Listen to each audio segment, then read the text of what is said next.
If Jacksonville is ever going to get past its reputation as the murder capital of Florida, the body count this month will not help. With 7 days left, the city has had 10 December homicides. Most remain unsolved. The latest were 2 on the same day, Monday. Channel 4's Chris Parento has been digging deeper into this troublesome trend. He's joining us live from police headquarters downtown. Chris? Tom, 10 homicides this month. By our count, that's one more than there were for the entire month of November. And for 2015, our records show that Duval County is now up to 112 homicides. That's on a similar pace to last year. 3 homicides in 2 days this week alone. On Sunday, 17-year-old Jacoby Wright was found murdered, his body dumped on Carville Avenue. The next day, 28-year-old Justin Grant was killed and another person injured in a double shooting at the intersection of Portsmouth Avenue and Waynesboro Avenue.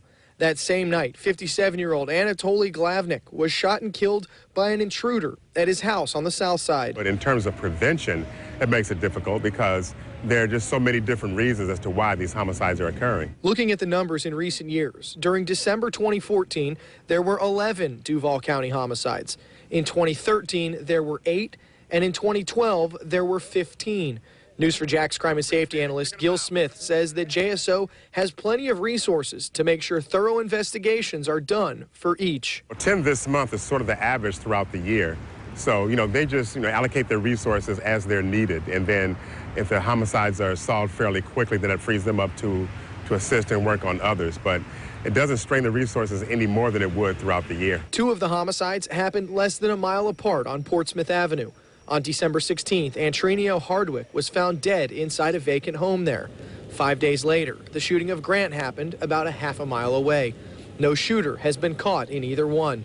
In fact, only one of this month's homicides has led to an arrest thus far. Smith says that isn't uncommon. Sometimes it may take a month or 2 months or several months to make an arrest. Just like if you were to look at the homicides that occurred maybe in June or January, by the end of that month, you may not have had many arrests. JSO investigating another shooting right now in the Newtown area. They say that a person was playing basketball earlier this afternoon when he was approached by a man in a mask. He was shot multiple times, once in the arm, once in the torso, and at least one other time.